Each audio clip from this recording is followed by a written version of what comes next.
To give batters a different look, pitchers throw a changeup. Your idea of a different look is sunglasses. That's true. But La Quinta Inns and Suites is really taking the different look thing to a new level. Definitely a major league makeover, starting with a bolder, brighter lobby full of comfortable spaces to let you settle in. Or chill out in front of a big flat screen like Wingo would. Oh, you know it. It's a changing La Quinta look to help you get in the zone and look sharp when you hit that big meeting. Prepare to win at business with La Quinta Inns and Suites. Book now at LQ.com.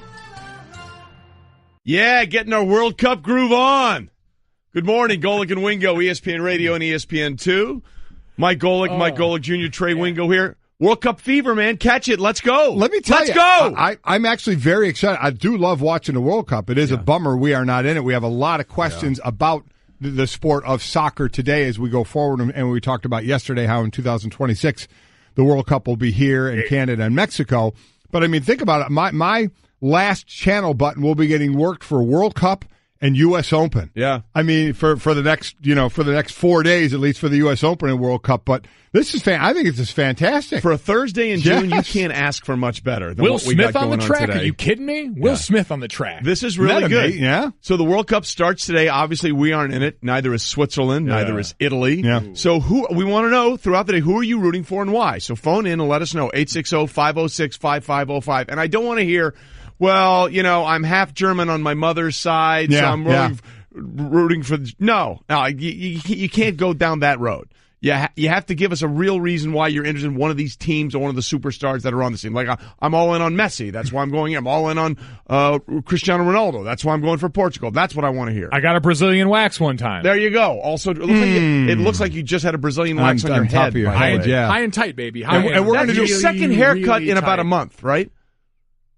I don't know. I don't really keep track like that. I mean, it's real. I think it's the second time he's cut what's left up there in a month. Man, let that stuff fester. I was going to say, I don't know why you're so concerned with my haircut count. It's sort of creepy. You do seem overly concerned about it. I'm just kind of shocked that the lack of hair in his head and what he's doing with it. That you would have two of those things. Oh, Got to be on TV, man. I got sports going out for Sports Nation tomorrow, man. I'm on the TV where the high def cameras actually hit, so I got to have everything in check. I can't have the bad fairway up front there. So the Tiger folder is now given way to Mike's hair folder. Yeah, on Trey's really, it's got multiple folders. Well, in there. A lot of big folder guy. And I just say I want to pretend like I was listening to what you just said, but I just watched the end of the Dan Le Batard show on Ninja Warrior, and it was just painful. It's going to take up a large portion of all of our days. For those who don't know, I mean, the Dan Le Batard show, guys on that show did the American Ninja Warrior course. They did it a couple months ago, and it just came out. It's Holy unreal. mackerel. We have Stu Gotts on today, like we normally do every week. So talking to him about it, he didn't do it, is going to be a whole lot of fun. So because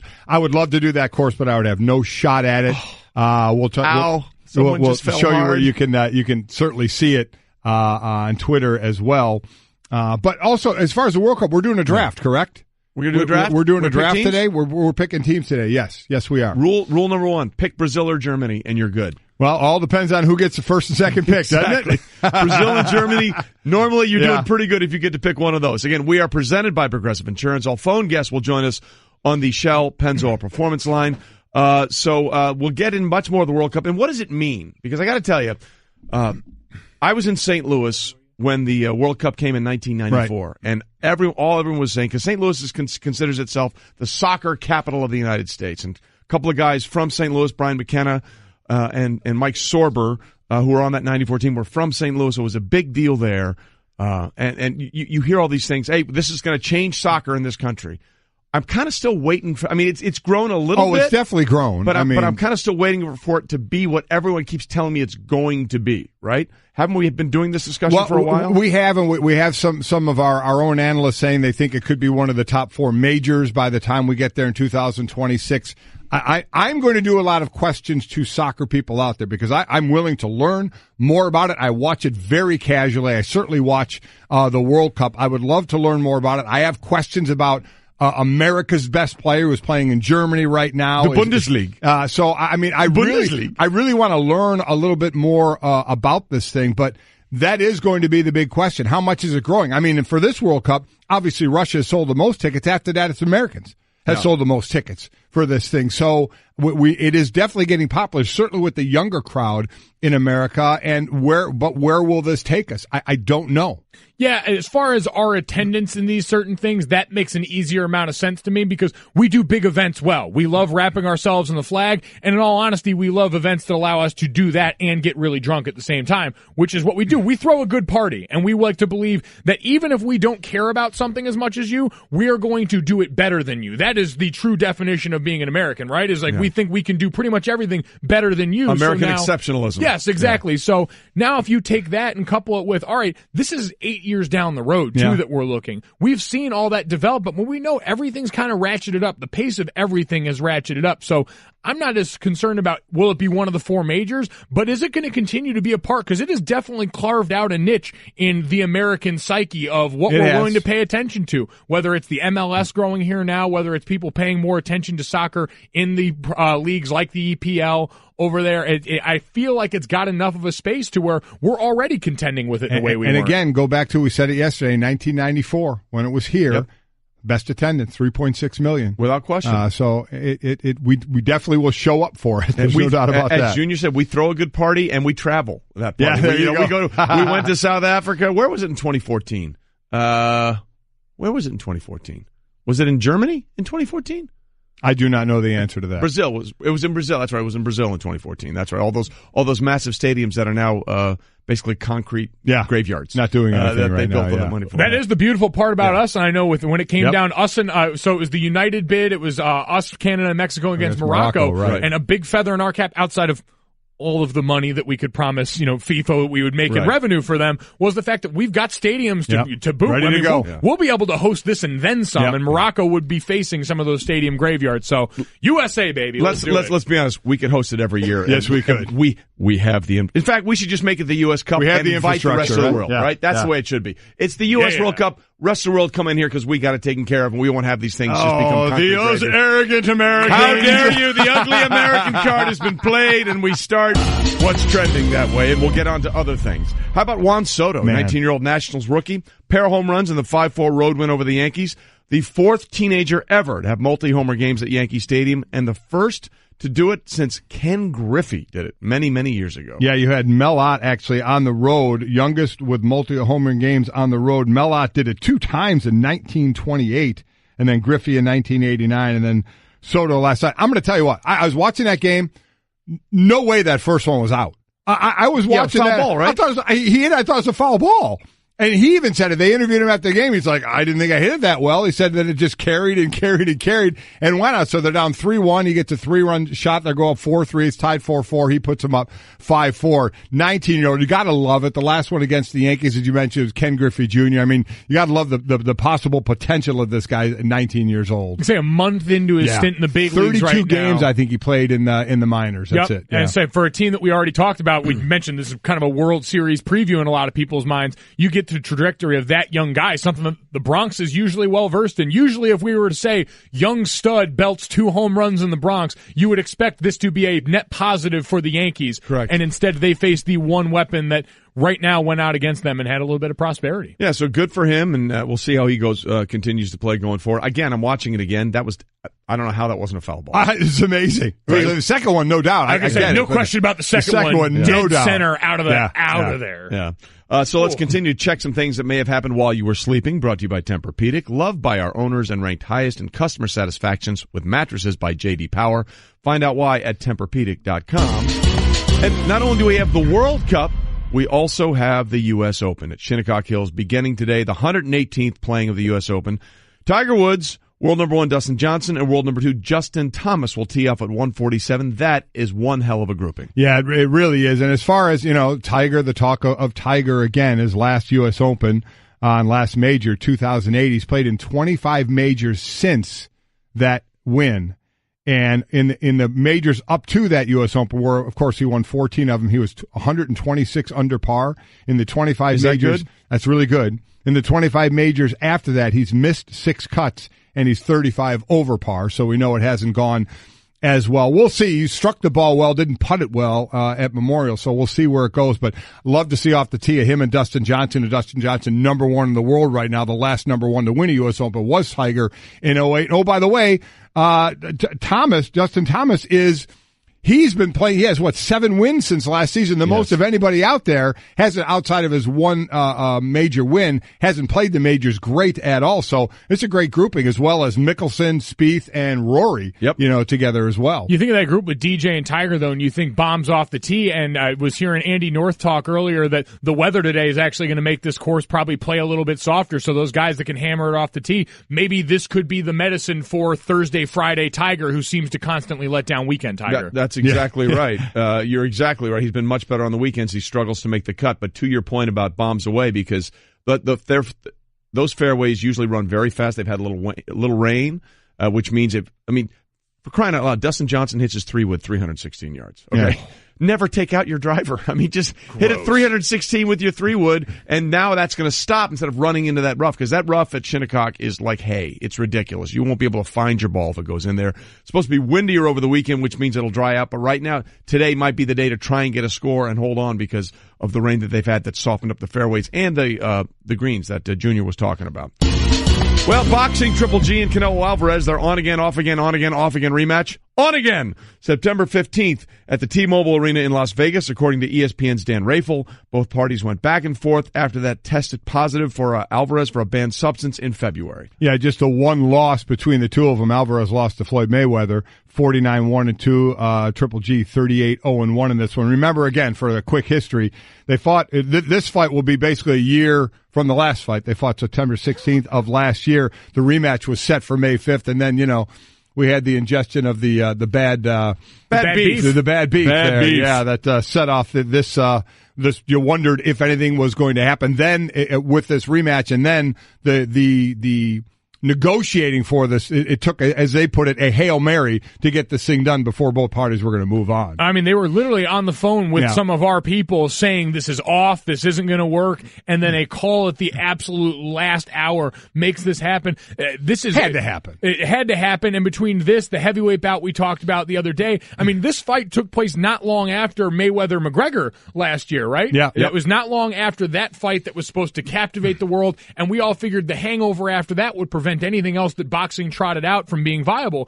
And Triple G and Alvarez really was an entertaining product for all of us after that. It was, and oh, by the way, it was a draw for those who don't remember. So, yeah. Well, it had all of the controversy, too, that you wanted to lead to this point, made a lot of people put on their tinfoil hats, but this is going to be great. An exciting time. Boxing right now, a lot of momentum. A lot more momentum, actually, than a lot of other sports that thought were going to take over from boxing, and they've done a great job with this. So hopefully this fight now is on again permanently. We won't have to go for this back and forth. And then as we set up the top, 21st World Cup begins today as host Russia faces Saudi Arabia at Luzhniki Stadium in Moscow. Good try. Thank you. Zablin Stadium. Yeah. Zablin Stadium. 5-time winner Brazil is the betting favorite, followed closely by defending champions from Germania. Germania, yeah. France is 6-1, Argentina 8-1, Spain 13-2 in this. So, listen, again, it's something I like to watch. I enjoy the talent out there of how they play. But now, the men's side of it, it was like you kept your fingers crossed on how they were going to do it. Or the women, the expectation is they're going to be, playing for the title. But no men to watch this year. But still very, very popular. We're going to talk about it a ton. As I said, I have some really, I think, interesting questions about soccer going forward and where it is now and where it can end up from the U.S. side of it, but no U.S. this time, but looking forward to tuning in.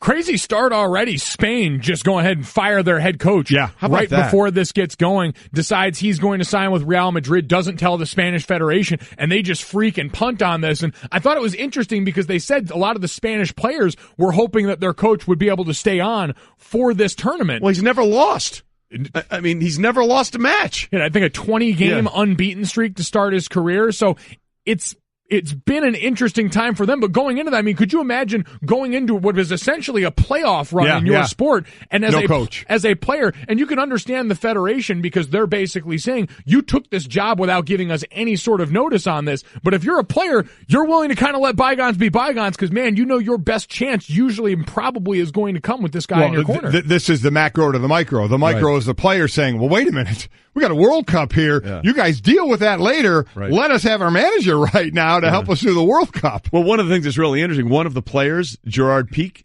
tweeted this, and I'm going to say it in Spanish and then I'll have it translated. Universidad de Michigan, baloncesto, 1989, campeón de la NCAA. No será la primera vez que ocurre, todos unidos ahora más que nunca. In other words, University of Michigan, basketball, 1989, NCAA champion. Wouldn't be the first time it happened. All together now more than ever. Basically talking about how Bo Schembechler, as Gerard Piqué put that out there, the defender, basically Bo Schembechler fired, what was his name?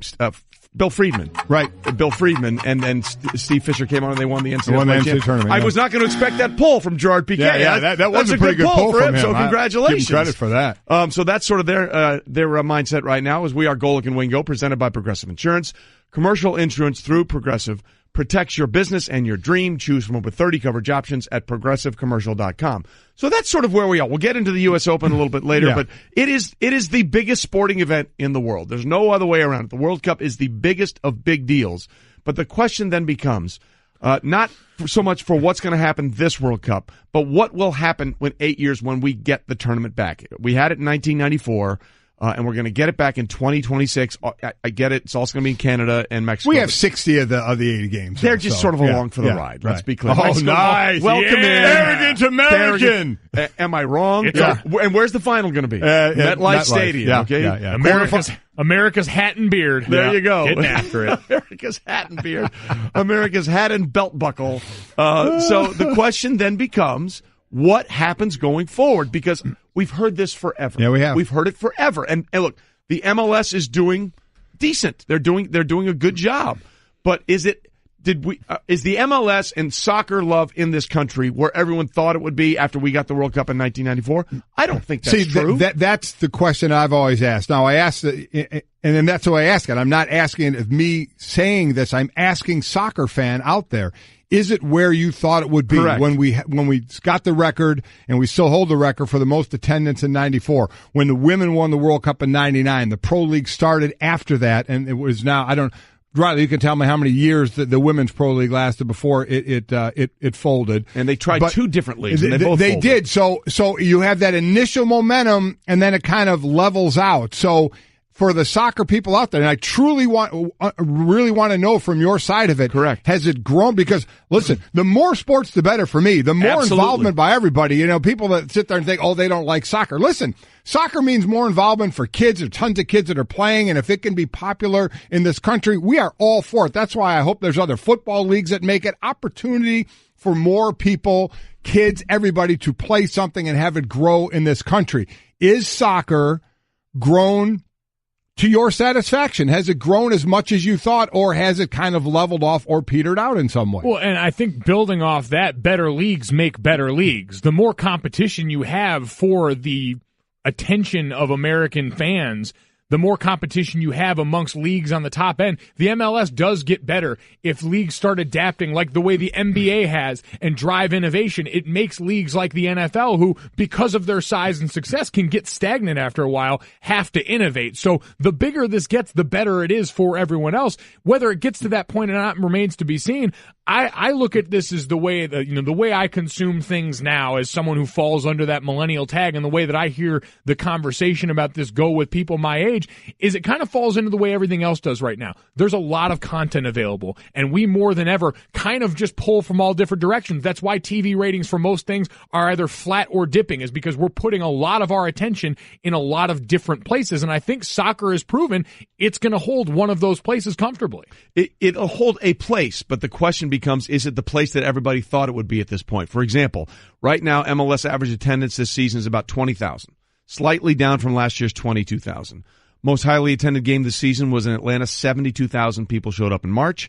As for ratings, we can't find anything for this season, but according to this article we found on USA Today, viewers averaged under 300,000 for nationally televised regular season matches last season, which sounds pretty good, but that's fewer than the average for a New York Yankees game on the regional sports network. So the question really becomes has soccer taken off look, it's exciting. It's fun. And there's a passionate fan base about it. There's no question about it. But what is it going to take for soccer we hear Taylor Twellman talking about it, saying, I believe it's not going to be the fifth sport. It's going to be one of the four major sports. Well, when is that going to take place? Yeah. When is that going to happen? What would it take for that to happen here? Yeah, lot to get into, and we will there. Since we're losing Mike here to a plane ride, we got to get your quick take on this. Okay, what do we got? Tony Finau, who we had on, the golfer who dislocated his ankle and came on. We talked to him. You and I did the interview with him. He and his buddy set a world record for a 110-yard shot. He hit him, and his buddy caught 12 of them. Who was a former minor league player. Right. In 1 minute, caught 12 balls, broke the world record. Okay, so it's basically how many you can catch in a minute. In a minute. Okay. To which Mike and Devin said they can do it. Bubble Boy? They have said that they can break this record. Yeah. Devin, you're going to hit, correct? That is correct. And Mike, the former offensive lineman, the worst athlete on the field, is going to catch, correct? Yeah, I'd like to point out lateral quickness is our forte. Okay. So we want to do this next week. You live by the golf course. Can you go on that hole by your house and do it there? Don't tell anybody. We'll just sneak on the course. No, that's cool. But we're going to sneak on the course. No, nobody will know. Don't tell anybody. Okay, but we can do that though. Yeah, sure. We're getting your okay? Yeah, sure. Okay, so then it's going to be on next Tuesday or Wednesday. Perfect. You get 1 minute to hit as many balls as you can. They you think catch they can get 13? They think they can break the record. Did you drug test before you said Devin this? was out there getting his touches in yesterday. Devin posted videos on his Twitter page. You looked strong yesterday. Hey, Devin, where were you hitting those balls? 110 yards. No, exactly. Where were you? Where were you hitting? Driving range. Oh, driving range. Ah. Oh. You know what Tiger Woods calls himself these days? Oh, boy. Ranger Rick, because he's great on the range, not so good on the course. Yeah, Tiger's old and broken. Devin is young and strong. Yes. Big boy talk. Tiger's old and broken, and Devin is young and So dumb. you have the 35th ranked golfer in the world in Finau. You have a former minor league baseball player catching the balls, set a world record, and you and Devi think you can break this record. Zero chance. Tony Finna, him and his famous relatives. Finau. Tony Finna lose this record to us. Yeah, you have zero chance. And what? So we're going to say a guy who's got famous relatives. I heard all yesterday about all the Simone Pua and Melody Nada. I got famous relatives, and I was a minor league player in my own right. So what do we have that they don't? Skill. Yeah. No. Check the tape. Check the heart. We'll see you guys Tuesday. A professional golfer and a minor league baseball player got 12. If you guys get 4, I'm putting the over under 3.5. Yeah. If you guys get 4, I'll be impressed. 4. If you get 1/3, really quickly, the bet is that if they do it, I take my paycheck, split it, and give them half each. Well, that's the safest bet you'll ever make. And if they don't do it, which they won't, they have to wash my car for a month in Speedos. Yes. Oh God, why would you wish that upon yourself? I'm not watching. Well, I was about to say, rich. just don't film it. Yeah. All right. Rich, I tell you. Oh, good luck. Rich. All right. That's never going to happen. Yeah. Coming up, let us know who you're rooting for in the World Cup, because we want to know. We want to know why. Because the U.S. isn't in it. Neither is Italy. They're my second favorites. Damn it. Hey everyone, Mike Golic here. Support for the Golic Wingo podcast comes from our friends at Rocket Mortgage by Quicken Loans. Chances are you're confident when it comes to your work, your hobbies, your life. Rocket Mortgage gives you that same level of confidence when it comes to buying a home or refinancing your existing home loan. Rocket Mortgage is simple, allowing you to fully understand all the details and be confident you're getting the right mortgage for you. To get started, go to rocketmortgage.com/Mikes. Equal housing lender, licensed in all 50 states, NMLS, consumeraccess.org number 3030. To give batters a different look, pitchers throw a changeup. Your idea of a different look is sunglasses. That's true. But La Quinta Inns and Suites is really taking the different look thing to a new level. Definitely a major league makeover, starting with a bolder, brighter lobby full of comfortable spaces to let you settle in. Or chill out in front of a big flat screen like Wingo would. Oh, you know it. It's a changing La Quinta look to help you get in the zone and look sharp when you hit that big meeting. Prepare to win at business with La Quinta Inns and Suites. Book now at LQ.com. Glad you're with us. Golic and Wingo, ESPN Radio and ESPN2, presented by Progressive Insurance. All phone guests join us on the Shell Pennzoil Performance Line. Again, into the World Cup. We're asking you, because the U.S. isn't in it because we didn't qualify. Italy's not in it, and they're always a fun group to watch. Switzerland's not in it, so Zlatan being Zlatan, cannot be there on the world stage. So who are you rooting for? Give us your team and why. Leave us a voice message, 860-506-5505, and we'll let you know. Do you have a team that you're all in on? No, I do not. I do not have a team. We're going to do a draft here. You, me, Mike, and then the staff. So we'll have 4 different teams. We're going to do a snake draft. We just pick the order, and I believe you have the top pick. Yeah, baby. Yeah. Yes, I do. You have the top pick, and then Mike has a second pick. I have the third pick, and the staff has the fourth pick. So we'll do that draft. I do not have a favorite in this. I do enjoy watching this, but it's really it's leading to a bigger question for us. We are not soccer guys. Yeah, I enjoy it. I dabble in it. I am very casual soccer. Yeah. I definitely love watching the World Cup, especially if the U.S. is in it. I know our best player, Christian Pulisic, is playing in Germany. He's not playing. He's not playing in... I just wanted to say Bundesliga. I know you did. He's not playing in the MLS. These are legitimate questions I have about this. Is it better that our best player, because that would really help, wouldn't it, if America had that guy to hold on to, that athlete to hold on to? Is it better that he's playing overseas? Would it be better if he was playing in the MLS? I legitimately want to know this because, listen, we've had stars from the world stage come over and play in the MLS, but let's be honest, it's been past their prime, right? Correct. Beckham passed his prime. Our boy now it was Zlatan Ibrahimovic past his prime, correct? Correct. Rooney's coming over, yes, past his prime, correct. Right? I mean, let's just be honest, they're not in their prime. So is it better to have our best player playing in Germany and not in the MLS? I truly don't know that. Or is it better to have America's considered best player playing on that world stage as well? So what is better for us? And as far as the women, I know there's a league now. I was talking about the league that started after they won the World Cup in 99. That came up in 2001 and only lasted a couple years. And Riley, you said lost $100 million. Yeah, approximately. So I mean, coming off of that, it was a rounding error. Yeah, and that error. I know there's the NWSL. I do know that because my daughter who graduated from Notre Dame in 16. Wait. Yes, your kids went to Notre Dame. Yes, they did. Did you go to Notre Dame? Yes, I did. I did not know that. You never bring that up. She had friends on the soccer teams that got drafted by these teams that are playing. So I knew there was a league. Now this league's been going on since 2012, but. So I continue to ask, is soccer where you soccer fans thought it was going to be at this point? Because we keep hearing about the growth and the growth and the growth. And I hope it does. Soccer breakdown. Is it where you want it to be? Yeah, that's the thing. Now, our kids are into it a lot more than we ever were. And a lot of that is because of the best video game out there is FIFA. I mean, sports video game. I mean, it is as real as it possibly Madden people would probably want to argue with you about that. I get it. I'm with you. I mean, Andrew Luck in his spare time plays a lot of FIFA, especially since he hasn't been able to throw up until recently. Actually, throw a football. So there's a huge popularity there. But I think what you said is a really interesting question. Would it be better if we had the best American players here and grow it from here, or see them compete? Like, I remember a few years ago, there was an American goalie who went and played in the Premier League, and that was a huge deal that he was a goalie in the English Premier League. So what would make it better for soccer enthusiasts and to bring up the attention level and the interest in the States? Would it be to have these guys like Pulisic play here on an MLS team, or have him go overseas and dominate against the best in the world? Because here you could watch him. Here you could actually go to the stadiums and see him. The others, are in the world, you're watching it on TV. I don't know the answer to that. I'm truly asking that question. And then as far as us in 2026, we were talking about it yesterday. Boy, I hope we're in it. And again, soccer guy and girl letting us know. As I said, I'm not as educated on soccer as I should be.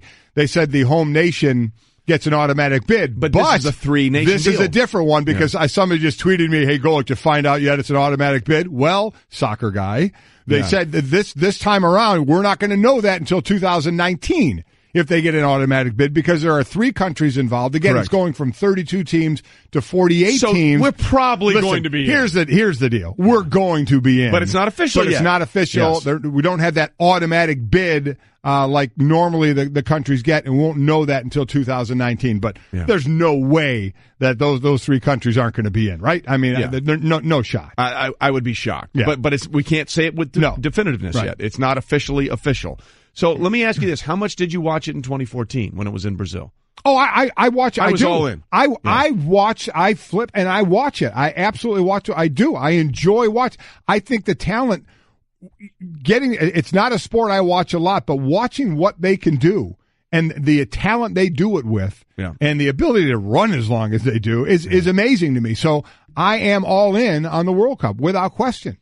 In all honesty, I'm more in it, I'll be honest, when the women play. Yeah. Because, I mean, we have one of the best, if not the best team in the world. The men, that's kind of that underdog story a little bit of, all right, look what they're doing, look what they're doing. And then, listen, we drape ourselves in the flag better than, a lot, well, I guess I shouldn't say it in this sport. We certainly see that. It's the most popular sport in the world, how into it they are. But we will root for there's no doubt we're very good at rooting for our own. When it's a country thing, you know me, and the Olympics. When it's America against everybody, yes, U.S. again, I love it. So I am all in on this, even though, unfortunately, we're not in it. Yeah, I remember the 2014 World Cup with fond memories because we were in Italy that summer watching it. That made it a lot more fun as we were overseas watching the entire thing going. I think we played a really good match against Germany. In that last World Cup, and actually had a chance to win that game. Yes, we did. Yeah, and then lost it down the stretch. But look, we were competitive against some of the best teams in the world the last time we made the World Cup in 2014. Hopefully, we'll get that going again when we get it back in 2026. But again, leave us a voicemail, 860-506-5505. U.S. is not in this World Cup, so who are you rooting for and why? We'll get to some of those as we continue throughout the morning here on Golic and Wingo. And that, ladies and gentlemen, was Straight Talk, brought to you by Straight Talk Wireless, best phones, best networks, no contracts, nationwide coverage, and America's largest and most dependable 4G LTE networks. So we go from the international game of football to football. America's team in American football has a different investment system than any other team, and we'll get to that, Mike. Everyone in the neighborhood knew about Bobby. Bobby, the basketball boy, they called him.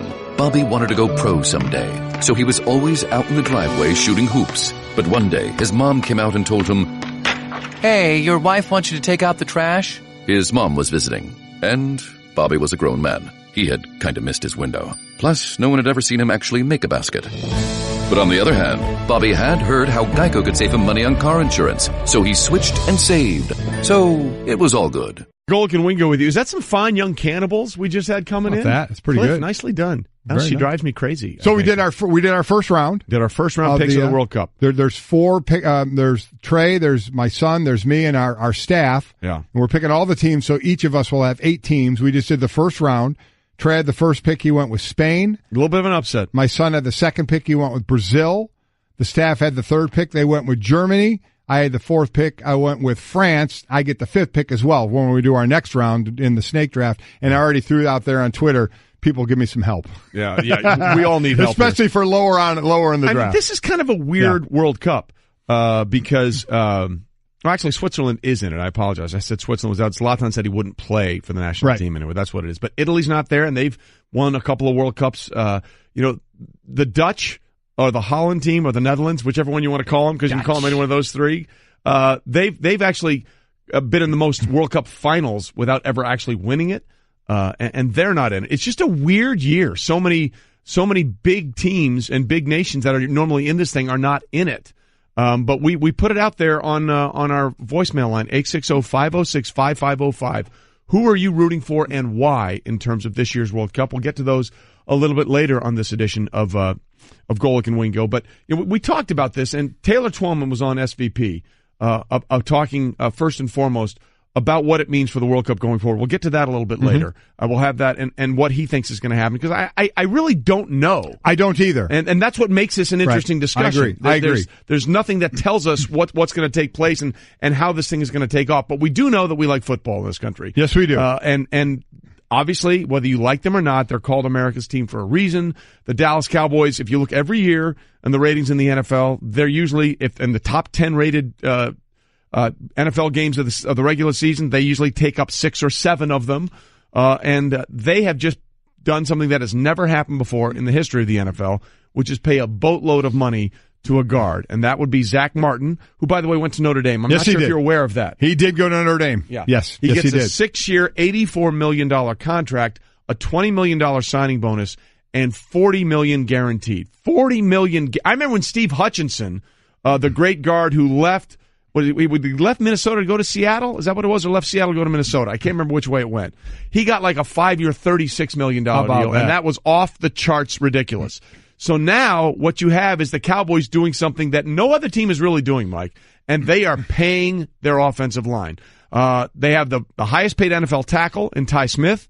They have the highest paid guard in Zack Martin and the highest paid center in Travis Frederick. If you are all in on building a team from the inside out, the Dallas Cowboys are your team. Well, we saw a couple of years ago this really come to fruition, with how well they ran the ball. Last year, Terence Smith went through some back issues and some health issues. Zeke missed some time. So let's see if they can get back to what they were a couple of years ago, but they understand, it can be built up front, not only the running attack, but protecting your quarterback as well.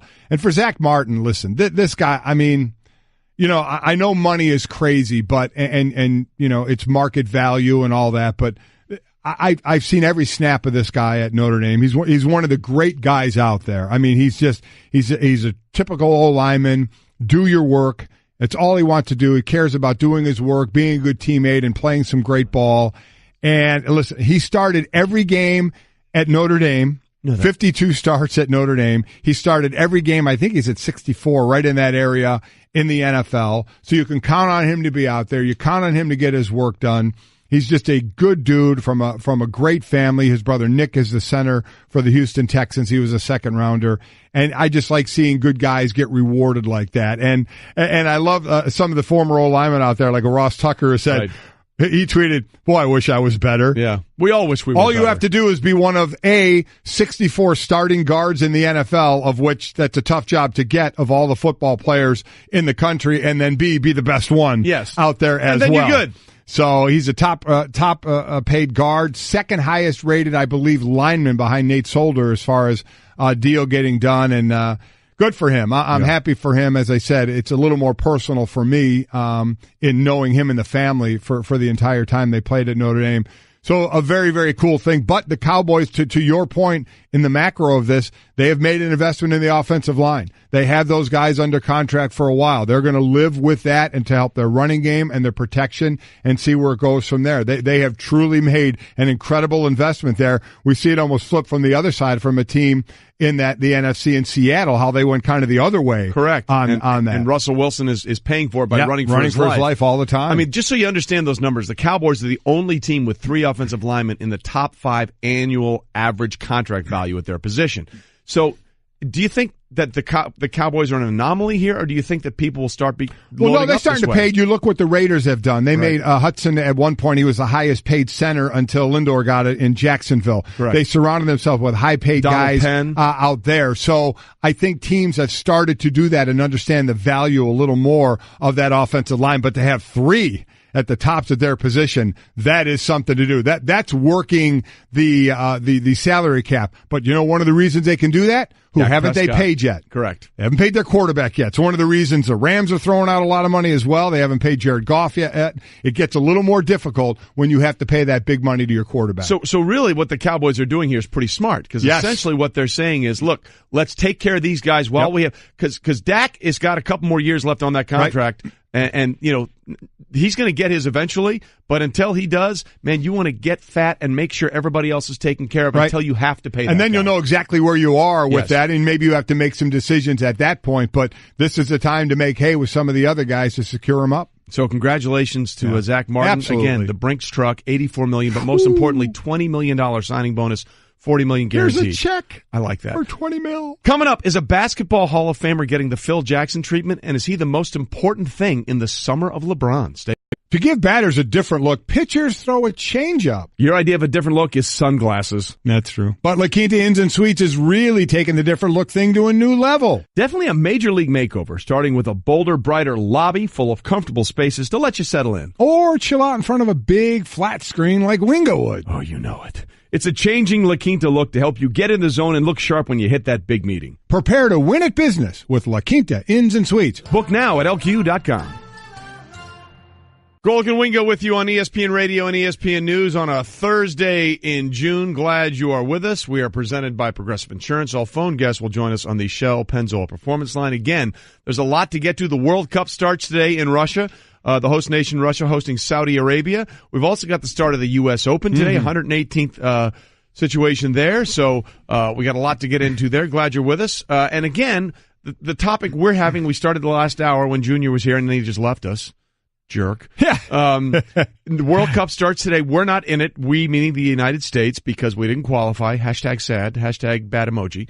So the question is, if you're here, who are you rooting for and why? Give us a call at 860-506-5505, and we will have those for you a little bit later. But I'm curious to see what teams people are rooting for. Yeah, I mean, obviously I would be rooting for the U.S., but we're not in it. Not an option. And so I personally am not rooting. I don't have a rooting interest outside of the draft that we are doing as a staff. Yeah. We have 4 different pickers. You, me, my son, and the staff are doing a snake draft. We went through the first round. We'll do the second round in a minute. So we'll each have 8 teams. So that'll be fun, to keep an eye on teams that we picked in the draft. But personally, I don't really have a favorite, unlike the U.S. The U.S. Open. If I told you right now that you had to pick one who you would want to win it, who would it be? Want to win or think it's going to win? Who you would want to win it? No, Tiger, El Tigre. See, not me. Yeah, Phil. Oh, he looked good. Yeah, I got a Tiger folder. Okay, Tiger Woods, yo. Sorry, I'd love to see Phil. Yeah. Phil six times runner up. It's the only one that has held him back. He's 40. He'll be 48 this week. This weekend. Yeah. Right during the tournament. So he's a guy I'd love to. And I heard Michael Collins with Stephen A. We'll have Michael Collins on a little later. Said Phil basically has no shot. But when we're talking about wanting to win, I would like him. I would like to finish his career Grand Slam and get that after being a runner up so many times. So that's where I would go. Yeah, and again, the career Grand Slam in terms of the professional majors that are now in play, because Bobby Jones won the Grand Slam when it was a different set of circumstances, the U.S. and British Opens and the amateurs, U.S. and British amateurs. But now, of course, it's the PGA, the Masters, the Open, and the U.S. Open. Only 5 people have done that. Right. That would be Gene Sarazen, Ben Hogan, Jack Nicklaus, Tiger Woods, and who am I missing? There's someone. I do not know. I'm mad at myself that I can't remember the 5th person. I said Gene Sarazen, Jack Nicklaus, Tiger Woods. Ooh, this is driving me nuts. I got to look that up. Riley, figure that out Arnold? for me. No, Arnold never won the PGA. Wasn't the He did not win the PGA. Did I not say Hogan? Oh, Gary Player. Gary Player. There we go. Gary Player. Gary Player. That's who it is. Right. Gary Player. There we go. So it's the rarest of feats. If you took your bag out to Shinnecock today, oh my gosh, what would you shoot? Well, actually, there's 943. Yeah. But there's a better discussion out there because somebody did this. How many mulligans would you need to shoot level par? How many? Because look, the fairways are fast. They're not as fast as normal because they had a little rain. If you run into that rough, you're toast. You are donezo. They're going to be looking for you with spelunkers in caves trying to find your ball in that hay right there. So the question would be, how many mulligans would you need to break par? The most mulligans I ever had in a round, it was a scramble. It was for Hannah and Friends, Charlie Weiss's tournament. Right. I was golfing with Pat Weiss, Charlie's brother, and a couple of guys, and we had 35 mulligans. Well, you pay for them. It's for the kids. Exactly. Yeah. It's for the kids. It's for the kids. So what did you shoot with 35 I think we were 19 under. Exactly. Yeah. And that was at a decent track, I'm sure. Yeah. Nothing like you. I literally think I might need 100 mulligans. I might need 100 mulligans to shoot par on that course. I'd need 10. Yeah. Get out of here. I'm hitting the ball great right now. Yeah, with your I'm new just Tommy Armour driver. That's it. I am terrified that that's actually going to happen. We're going to play. I'm going to outplay you at the retreat. The greatest scam of all time. Absolutely. And it's coming up next week. All right. Let's get to what's trending. We'll get back to all this kind of stuff. Juan Soto, congratulations. You're young and you're doing great things. Wow. 19-year-old Nationals rookie had a pair of home runs in that 5-4 win over the Yankees, becoming just the 4th teenager ever to have a multi-homer game at any iteration of Yankee Stadium, which is a nice way of saying any place that the Yankees have played that's been called Yankee Stadium. And the 3rd youngest with multi-home run game on the road, Mel Ott. Mel Ott did it twice in 1928. When he was 19 years old, and then Ken Griffey in 1989, and then now Juan Soto yesterday. They were down 3-1. He hit a 3-run shot, make it 4-3, tied 4-4. He hit the go-ahead for the win 5-4. The first one, no chance. I thought it was out. I thought it looked like a foul ball. Yeah. Foul ball that he even said just lefty, and it went to left field. I mean, about as left field as you could go. It just kept carrying. He didn't even think it was out. Just kept carrying and carrying and carrying, and next thing you know, it's out. Second one was no doubt about that one. But man, what a young star they have for this Washington team, who we've talked about, or I certainly have, the window closing from the pitching staff to all the talk of Bryce Harper as a free agent. Is he going to be there? Is he not going to be there?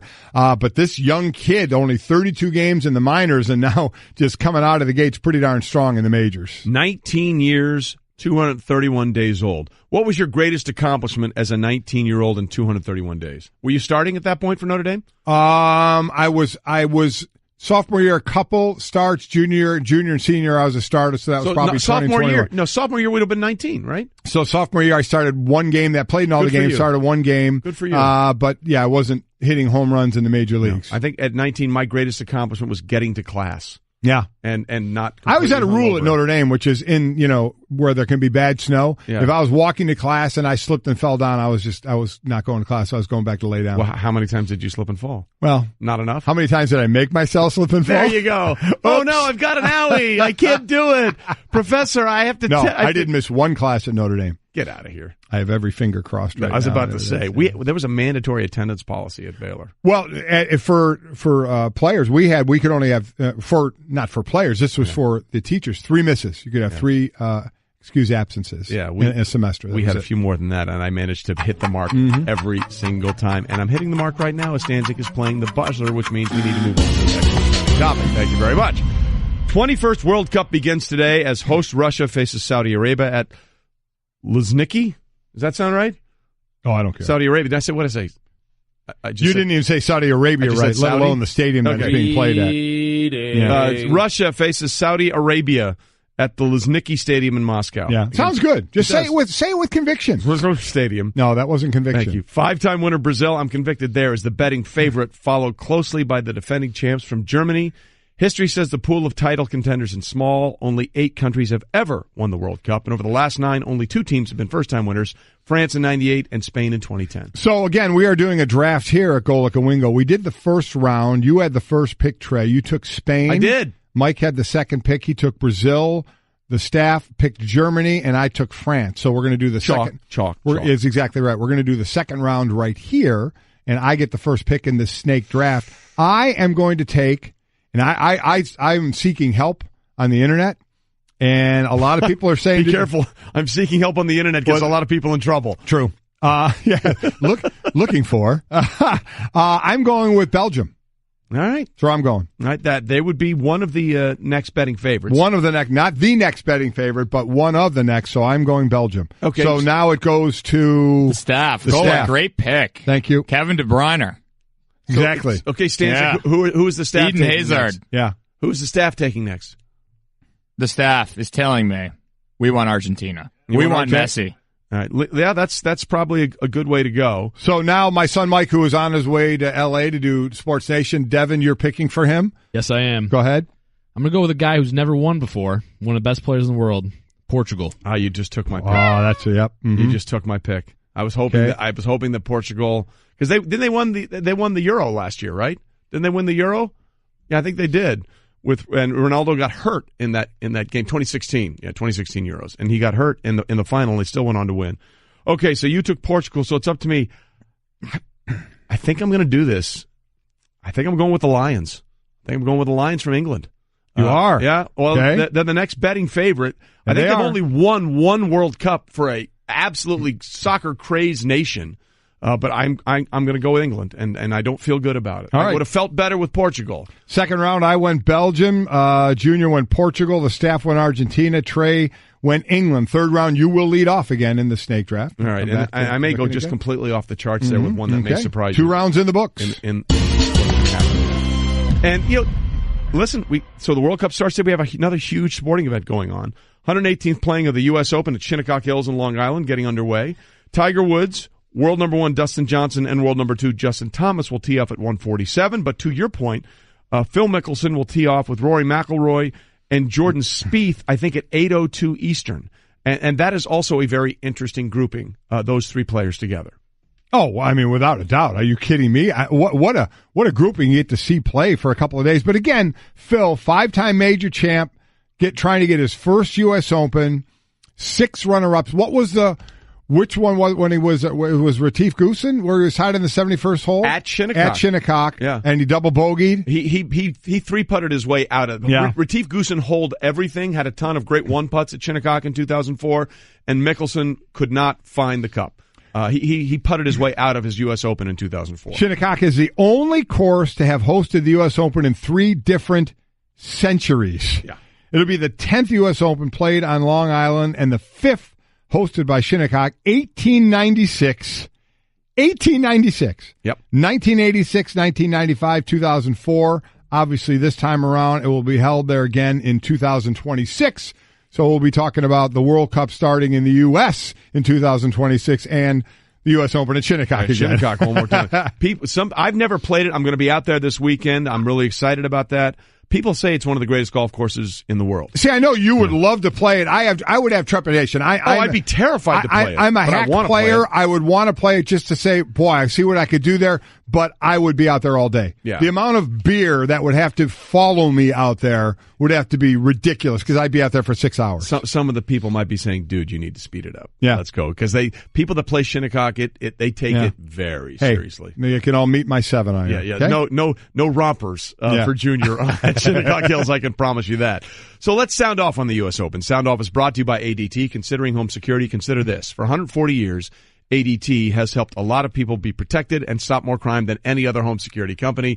Visit ADT.com to learn more. Stanzik's killing me, by the way. Okay, so we talk so much about Rory McIlroy, and if he wins the Masters, he has a chance to win the career Grand Slam, and only 5 people have done it. I can't believe I forgot about the Black Knight Gary Player. I'm upset with myself that it took me that long to remember. But Phil is going to be 48. He's come so close so many times. He skipped last year's U.S. Open because of his daughter's high school graduation. Valedictorian, congratulations. But he came so close in 2004. He finished 2 strokes behind Retief Goosen, who won it at 4 under, and Phil was at 2 under par. We had Andy North on the show yesterday, and he thinks when it's all said and done, that guy, not Phil, but Tiger, is going to be there, if not winning it all, in the mix on Sunday. I think he's striking it about as well as I've ever seen him. He's controlling it nicely. He's controlling the flight. His driver has gotten remarkably improved from the first half of this season, and he just struggled with the putter a little bit at Memorial, and it looks like he's got that figured back out again. So I'd be shocked if he wasn't in the mix on Sunday. Now, we both had the same question. I wasn't here yesterday, but was there a follow-up about where exactly he got his straightened out? I thought about that, unfortunately, too late, and I thought, wait a minute, when did he straighten his putter out? I don't remember that at all. The Memorial was the last tournament he played in, unless we're talking about the practice greens, to which, again, Tiger calls himself Ranger Rick. Right. You know, that he hits better in the range than he's doing in the tournament, so I don't know if he and you better get your putter straightened out in this on this course. Yeah, no doubt about it. So there was a fun fact I had with Andy North when he joined us. He won in 78 and 85. Correct. 78 when he won, I believe the number was $45,000. He won. Yeah. 1985 when he won $103,000. Last year, Brooks Koepka won. He won Koepka. I'm sorry. Yeah, that's okay. He won $2.1 million. Oh my gosh! I mean, we know the money obviously is different, but boy, oh boy, what a huge difference there. Yeah, and Koepka, by the way, trying to be the first to win back-to-back since. Oh, that would be our guy, Curtis Strange. That's exactly right. Last guy to do it. 88, 89. And I think before him, the last guy to do it was Ben Hogan. So I mean, we're talking about repeating at the World Cup. It is almost impossible to repeat as U.S. Open champ. So it's interesting too because the Tiger thing is interesting. I'd like to see him win, but let's be honest about something here, okay? It's always this year. It seemed to be something like 3/4 of his game is going well, 2/3 of his game is going well, but to win you have to have all 4. And the idea that he's going to win a major first before he wins a regular tour. That's hard for me to swallow. I mean, if he had won at the Honda, if he had won at the Memorial, if he had won at the Valspar, I'd feel a lot better about Tiger winning at the U.S. freaking Open, okay? Completely agree. The idea that he's going to put it all together in these circumstances, that to me seems exceedingly difficult. We'll have our great former caddy and analyst Michael Collins on in about an hour and 15 minutes. Looking forward to that. He actually, I heard it, I won't give it away, I'll let him say it, has where he thinks what exact place Tiger will finish. Really? He's gotten that specific? What place, and if he thinks Phil Mickelson has a chance to win his first U.S. Open. So we will see that. Don't be surprised if you see Jordan Spieth up at the top of the leaderboard. Since turning pro in 2016, he's led or co-led 16 rounds in a major, 9 more than any other player. Well, he's always there. Yeah, yes, he is. And that's really what you need more than anything else. Is, you've got to be able to put yourself in those situations. And they say, well, you need to lose a couple before you can finally figure out how to handle that pressure. And that is part of this.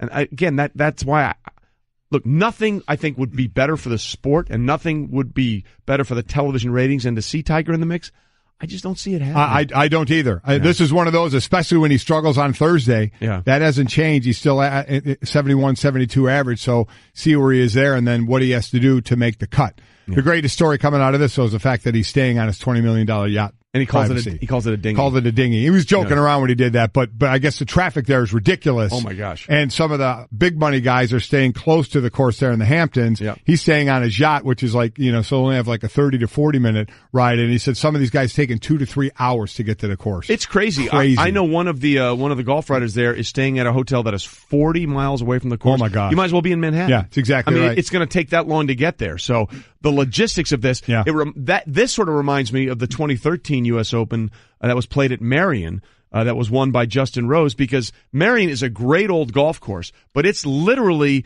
in what's called the main line outside of Philadelphia. I mean, it is a residential area, so there's no highway in and out. There's not a ton of room for because the U.S. Open is like a traveling circus. They forget just the corporate tents and all the kind of stuff that has to go on to make this a workable space. Then you have the broadcast compound, whether it's the U.S. feed, the international feeds. I mean, it takes up a ton of space, and places like the main line in Philadelphia and the Hamptons, there's just not a lot of space. It's a hard thing to get in there and try and get all this stuff going on. So, I mean, that's part of it, and dealing with that part of it is going to be a nightmare. So if you can be like Tiger and park yourself on the water. If you have 20 mil sitting around to buy your yacht. If you have a $20 million yacht, it's a better way to get around it. Yeah. Now, the weather hopefully looks like it's going to be okay, because that's always a problem. Oh, yeah. And that actually, today might be the day to score because of that, because it's going to get drier and windier. And believe me, when that course dries out, it dries out like that. I can't remember which green it was. I think it might have been the 7th? Yeah, the 7th in 2004. 7th, sure, whatever. It was so bad, they were watering it in between pairings on the weekend. I mean, that is unheard of. Yeah. The green was not holding anything. Let me tell you what, if I had to putt on it when it was really fast, I'd have been livid if all of a sudden they're watering it for somebody else. Well, I mean, it got so bad that they had to do it for everybody. Okay. Every group that came through. There had to be some that didn't, though. Yeah. That had to be the sacrificial lambs. It was almost an embarrassment for the USGA, because the USGA always likes to say at the U.S. Open, well, we want to identify the best golfers. And the golfer's like, no, you're out here to embarrass the best golfers. I like that, though. I do, but I'll never forget this from the 1998 U.S. Open, which was played at Olympic. On the 18th hole, they had the pin like right over this ridge, and if you miss the cup by any step, it's rolling up. Payne Stewart, God bless him, had like a 4-foot putt for a birdie. Okay, he missed it by this much. The thing rolled all the way down to the front of the. He was fuming. I'll never forget that either. No, you forgot it already. If I could remember it, I would never forget it. Kirk Triplett, in fact, and that same U.S. Open, was so mad he hit a ball while it was moving on the 18th green just to disqualify himself, saying this is ridiculous. And so hopefully, not a lot of mental toughness right there. Well, I mean, it was bad. Whatever. It was bad. Okay. Right. Hopefully that's not going to be the case going forward. Yes. Okay. But it's still pay for play, which is what I like about these guys. You got to make your mark. You got to make your money.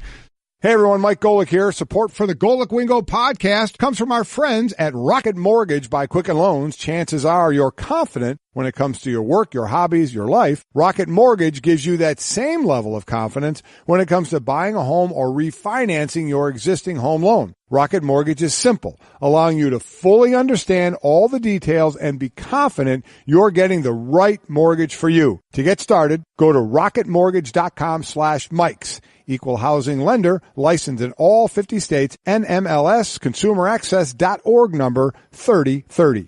To give batters a different look, pitchers throw a changeup. Your idea of a different look is sunglasses. That's true. But La Quinta Inns and Suites is really taking the different look thing to a new level. Definitely a major league makeover, starting with a bolder, brighter lobby full of comfortable spaces to let you settle in. Or chill out in front of a big flat screen like Wingo would. Oh, you know it. It's a changing La Quinta look to help you get in the zone and look sharp when you hit that big meeting. Prepare to win at business with La Quinta Inns and Suites. Book now at LQ.com. Golic and Wingo on ESPN Radio and ESPN News. Again, the World Cup starts today. The U.S. isn't in it. Who are you rooting for and why? Give us a call at our voicemail. We'll play those later on, 860-506-5505. But before we get to Terrence, we have to make our next pick. We're in round 3. In the World Cup. We have 4 different teams here, Trey, me, my son, and the staff. So we're doing a snake draft for all the teams. So you can check us out at Golic and Wingo on Twitter.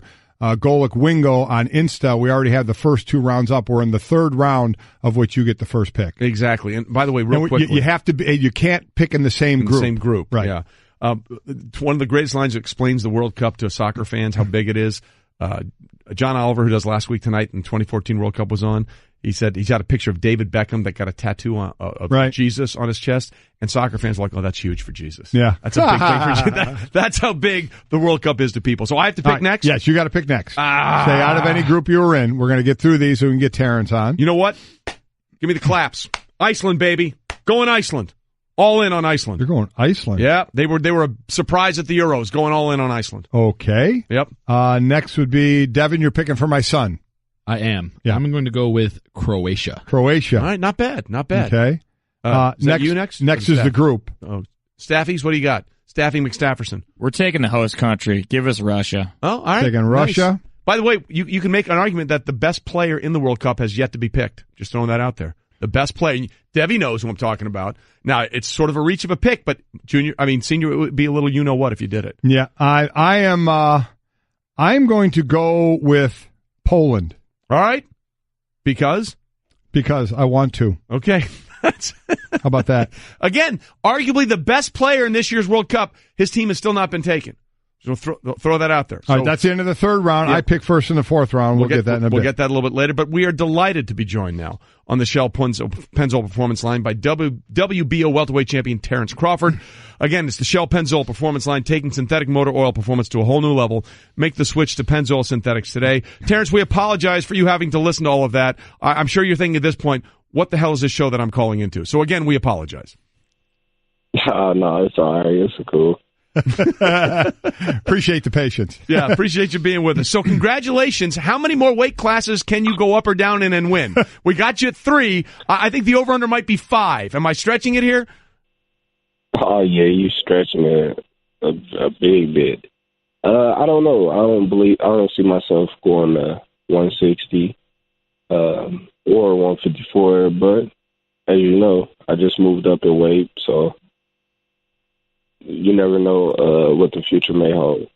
And as far as what you've done so far, let's talk quickly about your last fight against Jeff Horn. You dominated this fight. I'm wondering, in a sport where it can end quickly if you're not on the defensive all the time, when you're dominating, talk about what's going through your mind as you're just winning round after round, trying to end this fight against a guy you know you're better than, but still have to be on guard for. You think about putting on the show when you're fully in control of that nature.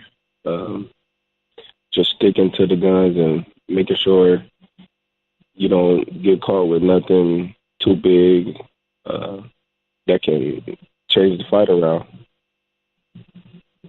So, Golic and Wingo with you, presented by Progressive's Home Insurance, with insurance for cars, homes, boat, motorcycles, RVs, and commercial vehicles at 1-800-Progressive.com. Get into that. WBO Welterweight Champion Terence Crawford is with us. Again, he took the WBO Welterweight title by taking down Jeff Horn over the weekend. I want to get your reaction to this. Obviously, Meta World Peace, otherwise known as Ron Artest, before he changed his name to Meta World Peace, the longtime NBA star, just recently tweeted his top 5 athletes of all time. That list says Usain Bolt, Muhammad Ali, Michael Phelps, Wilt Chamberlain, and you. What does it say to you that Meta World Peace thinks you are one of the top 5 athletes in the history of all time in the world ever? Oh, man, that's a big accomplishment, for me. And it shows a lot of respect that a guy like Meta World Peace have for a guy like me. Talking to Terence Crawford again, 33-0, 24 knockouts. Are you looking for the next fight to be against Spence Jr.? I mean, he's ranked 5th as far as pound for pound in the world. You're ranked 3rd, right there in that weight class right now, as long as you're not moving up or down anymore in the time being. Is that the next fight you're looking for? Oh, man, listen, I'm looking for all the champions. You know, I don't single out any one of them. I'm looking to take over the welterweight division, just like I took over the previous 2 divisions that I was in. So I'm looking to take over this one in the same way as I did 140 and 35. Terence Crawford's coming for everybody. Basically. Yeah, he is. What he said. That. He wants them all. Hey, obviously you're doing very well with the 3 championship belts that you have. Was there a boxer that you watched as a kid that made you want to do this? Was there a guy you wanted to style your game after? Well, Roy Jones Jr. and Floyd Mayweather was my favorite fighters coming up. I just wanted to be great just like those 2. But at the same time, I wanted to be myself, you know, and I believe that's what I'm doing.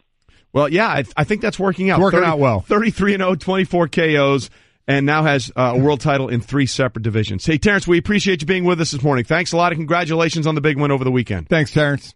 Thank you. Appreciate it. You got it. Terence Crawford. Taking out all comers. Yeah, he wants them all. 3rd weight class up. Again, pound for pound, ESPN rankings. Best in the world, Lomachenko number 1, Triple G number 2, Crawford 3, Alvarez 4, Spence Jr.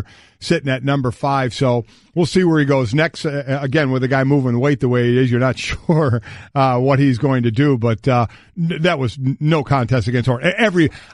When we had we were talking about that fight, there was only one person I think that picked Horn. Yeah. All 100 other boxing analysts were saying TKO is just a matter of what round for Crawford against Horn. And the best part, when we had Teddy Atlas on, he's like, barring a headbutt. He's yeah, like, no, I'm serious, because Jeff Horn leads with his skull a couple of times. Yep. That did not happen. And again, those are the greatest boxers pound for pound. But Meta World Peace, man, he is all in. Now, he had actually Terence Crawford on the top of this list. I don't know if he did it 1, 2, 3, 4, 5. Right. Meta World Peace put out there a tweet of the top 5 athletes of all time. Mm-hmm. He has Terence Crawford, followed by Wilt Chamberlain, Michael Phelps, Muhammad Ali, and Usain Bolt. I'm going to say Terence was 5, and he went 5, 4, 3, 2, 1. I'm guessing that's the way he did it. But then he has Usain Bolt over Ali. That can't be right. Usain Bolt now is his best athlete. His top 5 athletes of all time. Again, it's your definition of athlete. We did this one time here, and we had a horse on it, so which I couldn't stand. Secretariat, man. Whatever. 31 lengths. Are we going back to horse sex jokes? No, we're not. Is that not. where we're headed? We're talking going about back athletes down the horse that we're sex putting train? a horse in with humans. I mean, seriously. Yeah, that was a come problem. on. Well, he did have a heart almost twice the size as any other horse. He did. It all comes down to your definition, I guess, of it. Greatest in your sport at what you did, or best actual athlete. So. But by the way, when that century, what was it? It wasn't a 30 for 30. It was the century. What was the name of that thing we did? The best athletes of the century. I can't remember exactly what the title was. Let's just call it that. Yeah, thank you. But the question everyone wanted to know, did I beat the horse? Yeah. Did I come in ahead of the horse, or did Secretariat? So, I mean, it just shows you how competitive you have to be a alpha male, uber athletic. Everyone wanted to know, first was I on the list, and then it was, did I beat the horse? I mean, did I beat the horse? Did we look into, was there a dominant dog racer? I mean, did we get, how about Lassie? Lassie made a lot of movies. Made a lot of movies. Okay. I mean, what's seriously. wrong, girl? Bark, bark, bark. Putting what? animals. The house is on fire? Bark, bark, bark. I need to go in and save the 3 children? Bark, bark, bark. Thanks, Lassie. Yeah. Should be top 10. That's not athlete. That's magic. Whatever. That's movie magic, Mike. 30 for 30 podcasts, by the way, have returned. Subscribe to 30 for 30 podcasts right now in the Listen tab of the ESPN app or on Apple Podcast. It's brought to you by Delta, where it's our goal to connect your life in the air to your life on the ground. And we are connecting ourselves, Mike, to the World Cup because the USA isn't into it. And again, do you know which team I'm talking about when I say arguably the best player in the field, his team has not been taking? I absolutely know. Who? Egypt. That's correct. Yeah. Mo Salah. Very good. Come on. I wasn't sure. I mean, seriously. Okay, he's looking at me like that was a stretch that he might not have known that. Stanzik, I ask you, that was a legitimate question to ask? Never a doubt. Faith in Golic. Really? That's my guy. Thanks, Dan. Devin, was there? He knew. Mo Salah. I feel bad. I feel bad then. You should feel bad. I feel bad that I'll see if I can work them into the snake draft here. You know what their nickname is? The Pharaohs. That's a great. Well, that's a great nickname for and a why team. wouldn't it be? Exactly. Yeah. I mean, There's some like the Lions, whatever that's over. The Pharaohs. The Pharaohs. That's about as good as it gets. So we'll see how quickly Mo Salah and Egypt is taken in our snake draft. By the way, do we get points for how far everybody else goes? There's a whole point system that Allie has that we don't want to explain because it's going to be way too complicated. Let's just make sure we each could get a team in each group. Yes. If we do that, that's a success. Honestly, okay? that became Let the scoring with somebody else. That became the hardest part of this. Yes, it did. I knew you didn't know, so I had to fill you in on that one. Don't worry about the scoring, okay there, buddy? Okay. Yeah. I was told there would be no math. Yeah, I'm a one-trick pony, literally. I show up at kids' parties and act cute. That's pretty much it. So excuse me for being bitter. When Geico says not only could we save you money on car insurance, but we do more. Like give you 24/7 access online, over the phone, or even via our award-winning mobile app. Well, ooh la la. Aren't they multi-talented? Hey, I said organic carrots. Geico. Expect great savings and a whole lot more. Golic and Wingo with you on ESPN Radio and ESPN News. We are presented by Progressive Insurance. Again, the World Cup, the world's sporting party, underway today. We're excited about it, even though the U.S. and my second favorite team, Italy, is not in it. So we've been asking people to call in 860-506-5505. Because the USA isn't in it, who are you rooting for and why? We've gotten a couple of those voicemails, and here's one just to get you going on what we want to hear. I'd take in the World Cup England. I don't think anything would be better than see a bunch of British hooligans celebrating in Moscow drinking some Russian vodka. That is certainly one way to go. Okay. That is certainly one way to go. We asked for your reasons. It's like that line from Eurotrip, soccer hooligans. Oh, my gosh. All right. Hey, if you want to hooligan it up in Russia, good luck. Go ahead. Let's see how that plays out. So, hey, you know what? He's taking the hooligans, and you can book it. Yes, you can. Speaking of book it, are we ready? We ready to play book it? Let's book it. Now, Junior is not here. No. So playing the part of Junior will be Devi. Hey, guys. Hey, what's Devi. up, Devin? What's up, Bubble Boy? Here we go. Basically, you're going to read us a statement, and we're take. going to say whether we book it or we do not, and there's some fun little sound to go along with it. All right, here we go. First one. Tiger Woods will finish in the top 5 at the U.S. Open. Book it? I would love to see it, but there's no way I can book that. I mean, there's no way. If we keep saying he's getting there, his putting let him down last week, and man, you got to be a good putter in this one, and maybe he'll putt better here. We know he's hitting the ball in the fairway better, but I just don't see it. Not at this point. No, I can't book it. Top 5? Top 5. Book it! You can book it. There we go. Tiger Woods is going to be in the top 5, and then he's going to win the Open, and then the PGA. I'm hopeful. But no, book it. He's going to be in the top 5. Absolutely. Because you have your Tiger file and you want to fill it out more. Yeah, buddy. Last top 5 at the Open was 2010. Last top 5 at a major was the Masters 2013. Yeah, 2010 was at Pebble Beach, and he put in a charge there on Saturday, but couldn't back it up. Okay, what do you got? What's next? LeBron James will be playing for the Lakers next season. Book it. They're the heavy favorite right now at minus 130. They're the Vegas favorite. I don't see it. I mean, again, now we hear more and more about, it's going to be about lifestyle as well. I am not one of those that believes that he wants to get in the entertainment world. He already is. That he needs to be in L.A. right now for that. And to me, that he and Paul George on the Lakers is not going to win the NBA. Not going to get to the finals of the NBA, in my opinion. So I can't book that one. I think there would be better teams for him to win a championship to go to. Man, I feel like a loser. I kind of feel like everything is telling me that's what's going to happen. I know, it does. So I'm with you. It doesn't make the most sense to me. Philadelphia would seem to make a lot of sense, especially if he wants to try and continue to win champ. But I think I'm going to book it. You can book it. I think I'm going to book it that LeBron James will be in Los Angeles. Everybody seems to be thinking that's the way it's going to go. People that know more about this than me are all in on that, so I'm all in. Book it. Stay Wingo. Here we go. Despite sacking their manager 2 days before the World Cup, Spain will still win it. Well, I did pick them with the first overall pick. You did? So let me just get this out of the way. Book You can book it. Gerard Piqué and I, baby. Channeling the 1989 Michigan Wolverines. Bill Frieder was fired. Steve Fisher comes in. They roll past Seton Hall in the NCAA championship. You can book it. Spain has the third best odds, 6-1. Our own soccer analyst, Taylor Twellman, has picked them to win. I did not pick them as one of my teams because they were off the board, so I can't book this. I'm sorry. Not booking it. Well, I'm not. Listen, don't make me book something. Don't tell him what he has to book. Don't tell me what I have to do. You're not the boss of him. I'm not booking it. Spain is not going to win. Players got to feel real great that their manager got sacked 2 days before this thing started. Just a rallying cry. Just a rallying cry. By the way, they never lost a match with him, so if they lose a match in the World Cup, I mean, it'll be a little odd. All right, Devin, what's next? The Mets will trade Jacob deGrom before the non-waivered trade deadline, which is July 31st. Book it. So the Mets are 9.5 back of the Braves, who are leading the NL East. DeGrom this is amazing.